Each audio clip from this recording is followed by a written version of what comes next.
외계인이 존재하느냐라는 질문에 실제로 그런 행성들을 발견을 했습니다. 생명체가 살고 있지 않을까.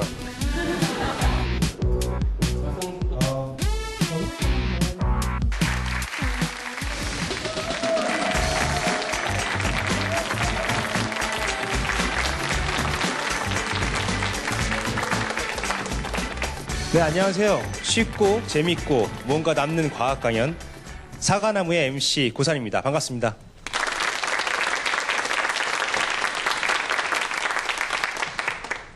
저는 그 우주인 훈련을 받으면서도 저 우주 바깥에 뭐가 있을지 그 훈련 받는 내내 굉장히 궁금했었는데요. 수년 전에 그 우리 지구에서 쏘아 올린 인공위성인 보이저호가 우리 태양계 거의 마지막 행성인 명왕성 궤도를 돌면서 뒤를 돌아서 우리 지구를 바라다본 사진이 아주 유명합니다. 저 아주 멀리 아주 작은 점처럼 지구가 보이는데요. 그래서 그 점을 창백한 푸른 별, 우리 지구를 그렇게 말을 하기도 했습니다. 어떤 분은. 그럼 이 광막하게 넓은 이 전 우주 속에 과연 우리 인류만 살고 있을까? 여러분들은 어떻게 생각하세요? 아마 오늘 이런 질문에 대해서 아주 좋은 대답을 해주실 수 있는 강연자를 모실 수 있을 것 같습니다. 오늘의 강연자 과연 어떤 분일까요?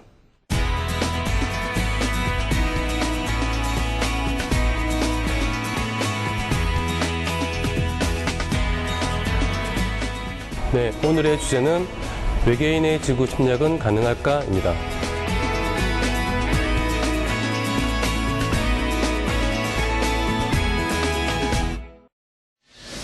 네, 이번 강연을 맡아주실 이강환 박사님을 무대로 모시겠습니다. 큰 박수로 맞이해주십시오.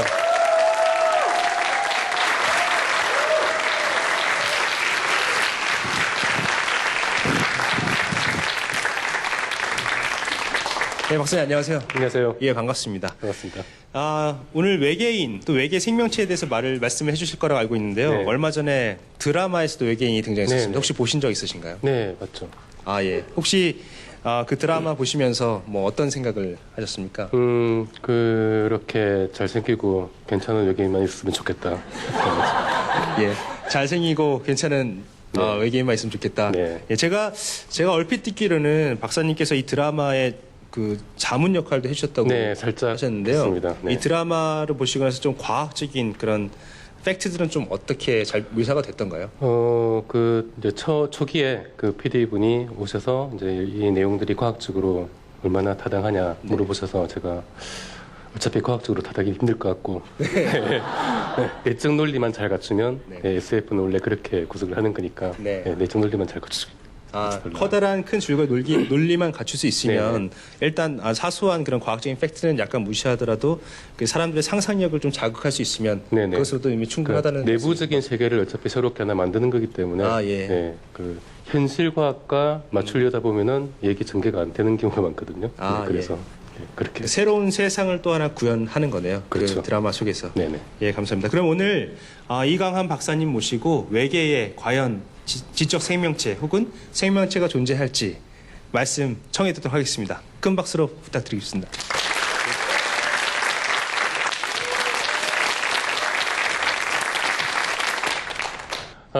그 외계인이나 SF 관련 주제는 항상 드라마나 영화에 자주 등장하는 주제입니다. 얼마 전에도 외계인이 주인공인 그 드라마가 나왔었죠, 그죠? 그렇게 잘생긴 데다가 능력까지 있는 걸로 봐서 외계인이 맞는 것 같습니다. 그렇게 좋은 외계인만 있으면 좋겠는데 영화를 보다 보면은 뭐 무서운 외계인들도 많이 나오죠, 그죠? 그 사람 몸속으로 들어가질 않나? 뭐 이유도 모르겠는데 막 건물들을 때려 부수질 않나? 그런 무서운 외계인들이 영화에는 굉장히 자주 등장을 합니다. 그런데 과연 이런 외계인의 침략을 우리가 정말 진지하게 고민을 하고 대비를 해야 될 것인가? 그런 얘기를 한번 해보도록 하겠습니다. 우선 그 대부분의 천문학자들은 외계인이 존재하느냐라는 질문에 존재한다라고 대답을 합니다. 왜냐하면 칼 세이건의 유명한 말이 있는데 이 우주에 우리밖에 없다면 너무나 엄청난 공간의 낭비다라는 말이 있습니다. 이 말씀들은 많이 들어보셨을 텐데 과연 공간의 낭비가 어느 정도의 낭비인지 한번 생각을 해보겠습니다. 일단 우리 은하에 있는 별의 수가 몇 개나 되는지 아시나요? 예, 아마 아시는 분도 계실 텐데 1000억 개가 있습니다. 예, 1000억이라는 숫자가 뭐 어떤 사람한테는 비자금 정도의 숫자밖에 안 되겠지만 실제로 상당히 큰 숫자가 됩니다. 예를 들어서 1초에 하나씩 1000억을 잰다. 그럼 시간이 얼마나 걸릴까요? 네, 1000억 초가 걸리죠. 1000억 초인데 이걸 년으로 환산을 하면은 3200년이 됩니다. 그러니까 우리 은하에는 우리가 하나, 둘, 셋, 넷, 1초에 하나씩 세면은 3200년 동안 세어야 될 수의 별이 있습니다. 그리고 이 우주에는 이런 우리 은하와 같은 은하가 또 1000억 개가 있습니다. 그러면 우주에 있는 총 별의 수는 1000억 개 곱하기 1000억 개. 이런 정도가 되어야 천문학적인 숫자라고 할 수 있습니다. 1하고 동그라미가 22개인 숫자가 됩니다. 이건 지금 우리 우주에 있는 총 별의 수 중에서도 최소 값을 구한 겁니다. 그러니까 이거보다 훨씬 많을 겁니다, 실제로는. 그런데 지금 말씀드린 건 단지 별의 숫자만 계산한 겁니다. 실제로는 이 별의 생물들이 사는 건 아니고, 우리도 태양에 사는 게 아니고 태양 옆에 있는 행성에서 사는 거죠. 그러니까 이 별들에도 주변에 행성들이 있을 거라고 생각을 합니다. 그리고 실제로 그런 행성들을 발견을 했습니다. 천문학자들이. 이 지금까지 발견된 행성들 중에서 지구와 가장 유사한 행성은 지구와 온도가 거의 똑같고 크기도 10% 정도 큰 그런 행성이 현재 발견되어 있습니다. 실제로 발견된 행성입니다. 이러한 행성에는 아마도 생명체가 살고 있지 않을까 거의 확신을 할 수가 있다라고 조금 위험스럽지만 말씀드릴 수가 있을 것 같습니다. 저한테 여기 진짜 생명체가 있을 거라고 생각하냐라고 하면은 저 개인적으로는 아마 있을 거다라고 대답을 할 겁니다.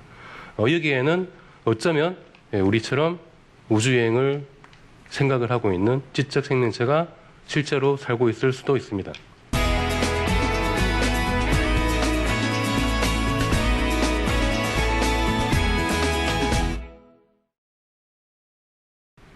자, 이렇게 생각을 하면 외계인이 진짜로 지구까지 올 수도 있겠구나라고 생각을 할 수가 있겠죠, 그죠? 자, 그런데 실제로 그게 가능한지 우리가 흔히 교과서 같은 데에서 태양계 사진들을 많이 보는데 그런 사진들은 태양과 우리 은하, 그러니까 우리 행성들이 한꺼번에 모여 있는 사진들을 많이 보다 보니까 우리 태양계 행성들이 이렇게 다 가까이 붙어 있는 줄 알고 있는 분들이 많이 계신데 실제로는 스케일을 좀 생각을 해보기 위해서 100억 분의 1 스케일로 축소를 합니다. 그러면 태양이 이만해지고요. 지구의 크기는 약 1.2mm가 됩니다. 그리고 태양에서 지구까지의 거리는 15m가 됩니다. 그렇게 이 스케일로 하면은 명왕성까지는 500m가 됩니다. 그러니까 여기에 이만한 태양이 있으면 500m를 걸어가는 동안 우리 눈에 띄는 건 그 볼펜 10만한 지구를 포함해서 수금지, 화목도, 천해 8개 행성들. 그 중에 목성은 1cm 정도 크기고요.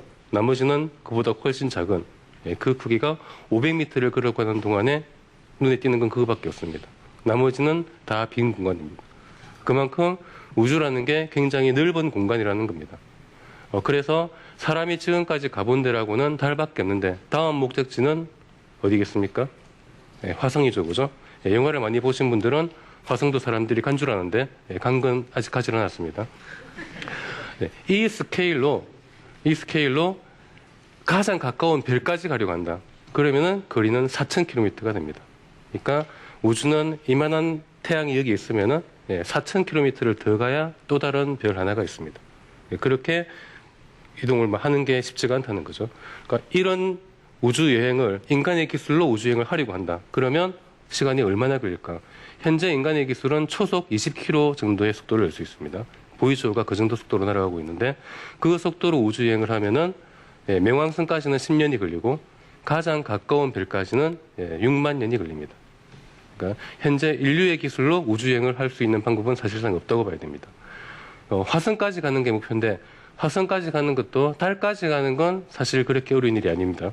달은 지구에 굉장히 가까이 있기 때문에 가는데 한 3, 4일 정도면 가고 오는데 한 일주일 정도, 나중에 여러분 일주일 정도 휴가 내시면 달까지는 갔다 오실 수 있습니다.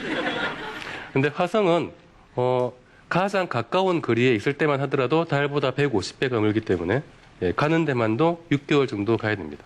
그런데 화성은 지구 바깥에서 회전을 하죠, 그죠? 회전을 하기 때문에 가장 가까이 왔을 때 가야 됩니다. 그때 6개월을 가면 지구는 반대편에 가 있습니다. 공전을 하기 때문에. 화성 속도는 훨씬 느리기 때문에 너무 멀어져 있어서 돌아올 수가 없습니다. 돌아오려면 다시 만날 때까지 기다려야 됩니다. 다시 만나는 기간은 26개월이 걸립니다. 그러니까 화성까지 유인 탐사를 하려면 일단 6개월 날아간 다음에 26개월을 화성에서 기다려서 다시 6개월을 돌아야 됩니다. 그렇게 돌아오면 몸이 우주에 적응해 있기 때문에 지구에서 생활을 할 수가 없습니다. 몇 달 동안은 침대에 누워서 생활을 해야 됩니다. 화성 여행 하시고 싶으신 분. 그렇게 화성 갔다 오는 게 힘들기 때문에 어떤 사람들은 아예 가서 오지 말자. 거기서 살자. 라고 주장을 해서 실제 네덜란드에서 그 프로젝트를 진행하고 있습니다. 그 사람들은 화성에 가서 이 프로젝트는 개인 회사인데, 사설 회사인데 화성까지 보내는 줍니다. 단 돌아오는 서비스는 제공하지 않습니다. 알아서 돌아와야 됩니다. 나중에 한 몇십 년 후에 기술이 발달해서 돌아올 수 있는 기술이 생길 수도 있습니다. 그때쯤이면 돌아올 수 있겠지만 20년 년 화성에서 생활을 하면 역시 몸이 화성에 적응해 있기 때문에 지구에서는 생활을 하기가 힘듭니다. 몇 년간 아마 병원 신세를 지어야지 생활을 할 수가 있을 겁니다. 그만큼 우주를 여행을 한다라는 것 자체가 쉬운 일이 아니라는 거죠. 그렇다면은 외계인들은 어마어마하게 발달을 했다. 인간의 실력으로는 도저히 우주여행을 할 수가 없습니다. 그렇다면 외계인 정도의 기술을 갖춰야 되는데 외계인들은 뭐 빛의 속도 정도로 움직일 테니까 우주여행 할 수 있는 거 아니냐라고 생각할 수 있는데 빛의 속도로 여행하는 것도 그렇게 간단한 일이 아닙니다. 그 영화에서 보면은 빛의 속도로 순식간에 휙 가속을 하죠, 그죠? 그렇게 가속을 하면 안에 타고 있는 사람들은 다 죽습니다. 여러분 차만 갑자기 빨리 출발해도 다 넘으시죠? 마찬가지로 빛의 속도로 순식간에 가속을 하면은 어마어마한 관성력이 생기기 때문에 그걸 생명체가 버틸 수는 없습니다. 그래서 중력의 11배 정도로 가속을 한다고 생각을 해보고 있습니다. 여기 고산 씨도 계시는데 중력의 10배를 사람이 견딜 수 있는 사람은 없습니다. 하지만 견딜 수 있다고 보고 10지의 가속도로 가속을 하면 빛의 속도로 가속하는데 한 달 정도가 걸립니다. 그러니까 가장 가까운 별까지 빛의 속도로 우주선을 타고 여행을 하겠다. 그러면 중력 가속도의 10배의 가속도로 한 달 동안 가속을 합니다. 그동안 한 달 동안 가속하면 몸이 어떻게 되죠? 등 뒤로 딱 붙죠, 그죠?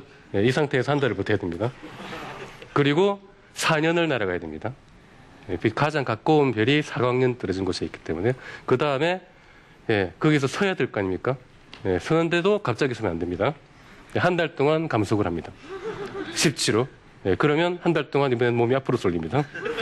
이 상태로 한 달 동안 감속을 한 다음에 돌아오기 위해서는 다시 한 달 가속, 4년 날아와서 다시 한 달 감속. 그렇게 돌아오면 다시 병원으로 가야 됩니다.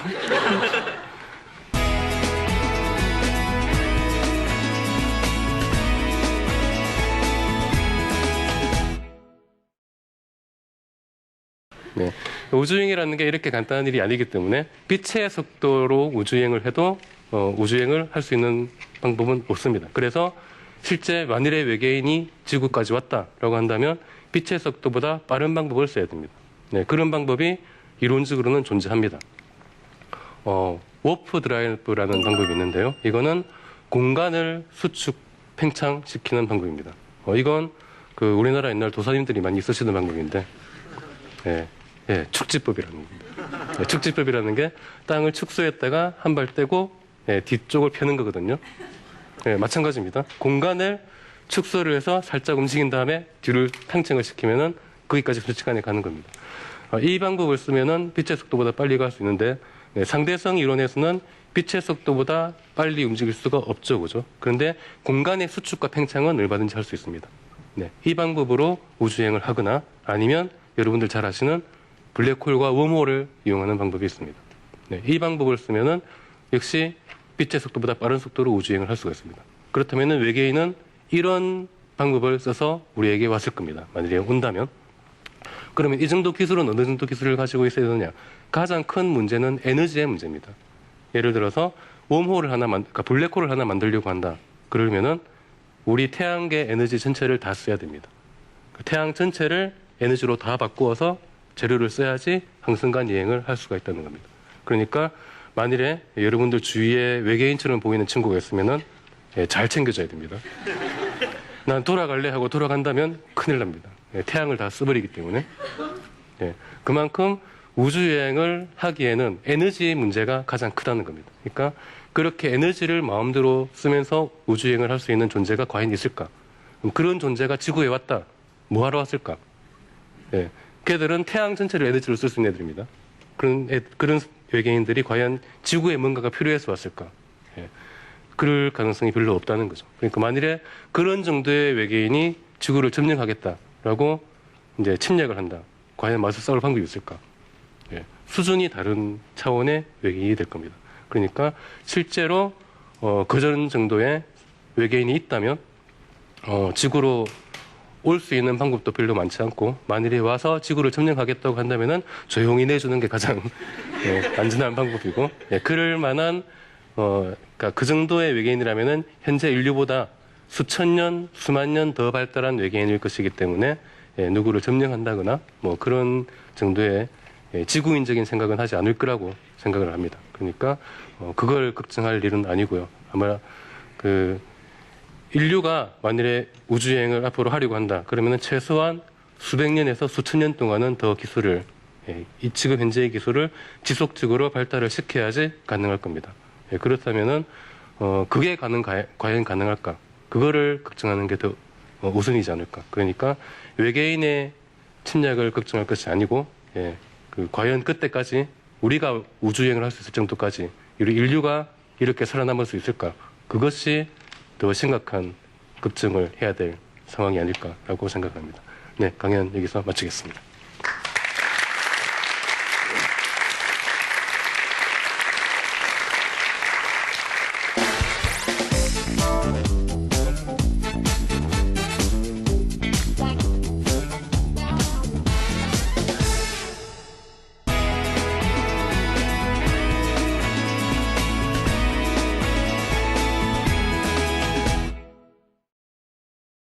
아예 박사님 강연 재밌게 잘 들었습니다. 네. 외계인들이 과연 지구에 올 수 있을까, 지구를 침략할 수 있을까 이런 주제로 강연을 들었는데요. 네.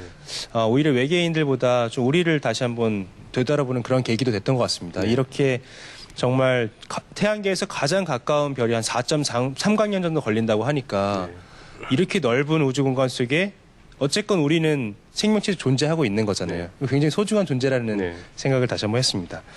제가 들으면서 또 질문이 하나 생겼는데요.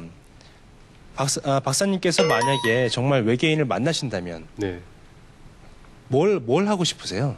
실제로 외계인을 눈앞에서 만났다고 한다면. 일단 이제 우리가 가는 건 힘들 테고 여기까지 찾아온 외계인이 있다면 아마 기술 수준이나 살아남은 기간이 그러니까 기술을 발달시킨 기간이 지금 인류보다 뭐 수천 년, 수만 년 이상 앞선 그런 종족일 테니까 과연 그동안 어떻게 스스로 멸망시키지 않고 살아남았느냐 그걸 물어보고 싶습니다. 그러니까 기술이 이렇게 진보되면서 지금 우리 기술 진보되면서 굉장히 두려운 그런 일도 많이 벌어지고 있잖아요. 뭐 핵 발전소가 굉장히 위험한 상황에 처한다든지. 근데 이 기술을 진보하면서 과연 어떻게 살아남았는지 정말 굉장히 아주 유의미한 질문이 될 것 같습니다. 인류는 지금 우리 인류 전체를 멸망시킬 수 있는 기술을 가지고 있는 셈이거든요. 그러면 그 정도 외계인이라면은 거의 자기 살고 있는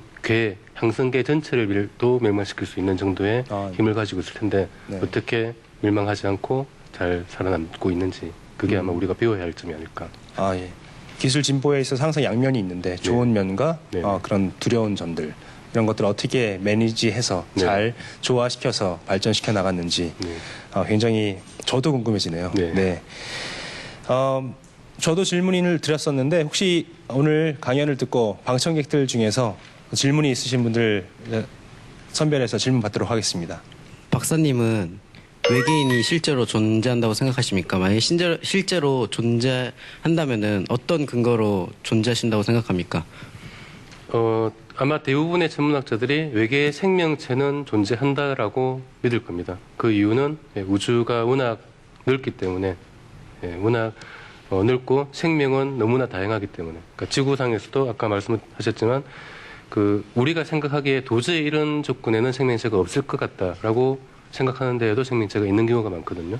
그 우주에 우리와 비슷한 환경이 있을수 아니라 하더라도, 전혀 극단적인 환경이라 하더라도 거기에서도 그 지구에서 생명체가 등장을 해서 진화를 했다면 다른 외계에서도 어디서든지 생명체가 등장해서 진화하는 데에는 전혀 문제가 없지 않을까라고 생각을 합니다. 지구가 어디 우주에서 어딜 봐도 특별한 데가 없거든요. 너무나 평범한 별 주위를 도는 너무나 평범한 행성이기 때문에. 네, 우리 인간이 그렇게 특별한 존재가 아닐 수 있다는 말씀이시죠? 실제로 아닌 거죠. 네. 예, 맞습니다. 우리가 우리 자체를 너무나 특별하게 생각을 하는데 정말 이 그 광막한 우주 전체를 한번 되돌아보면 네. 우리가 어떤 존재인지에 대해서도 다시 한번 생각하게 되고 지금 여기 태어나서 사는 것 자체에 대해서도 굉장히 감사한 마음을 늘 갖게 되는 것 같기도 네. 합니다. 네, 혹시 또 다른 질문 있으신 분 있으면 질문 받도록 하겠습니다. 네, 박사님 아까 말씀하신 것 중에 이렇게 여러 행성들 말씀하셨는데요. 그 며칠 전에 제가 기사를 읽었는데 인류 다음 목표는 화성으로 이주하는 것이 최대 목표라는 그 기사를 읽은 적이 있습니다. 근데 박사님께서 보셨을 때 그게 아까 화성을 한번 건너가는 것도 상당히 힘든 일인데 그렇다면 과연 이 기사가 허무맹랑한 기사인지 아니면 정말 이주가 가능하다면 얼마나 가까운 시일 내에 그 이주가 가능하시리라고 보시는가요? 아까 잠깐 소개해드린 그 네덜란드 회사에서 추진하고 있는 건 2020년 정도에 2명을 먼저 보내고 매년 조금씩 해서 총 24명을 이주시키는 게 목표입니다. 그러니까 그분들은 가서 돌아오는 게 아니기 때문에 엄밀하게 말하면 이주해서 사는 거죠. 그리고 이제 만일에 그 지구가 굉장히 살기가 어려워져서 환경이 많이 오염되고 해서 다른 외계 행성을 이제 찾아서 떠난다라는 그런 설정들이 많이 나오는데 아무리 저희 여기 살면서도 공기 질만 조금만 달라져도 적응하기 힘들잖아요. 그러니까 아무리 지구와 비슷하더라도 외계 행성은 어쨌든 외계 행성입니다. 그러니까 아무리 지구랑 비슷하더라도 가장 살기 좋은 곳은 역시 지구니까 아무리 힘들어도 화성으로 이주해서 피하는 것보다는 지구를 잘 지키는 것이 더 경제적이지 않을까 생각합니다. 예, 오늘 박사님 모시고 외계인 그리고 전 우주적인 관점에서 뭔가 우리 스스로를 다시 한번 돌아볼 수 있는 그런 시간이었던 것 같습니다. 오늘 강연 감사합니다. 감사합니다.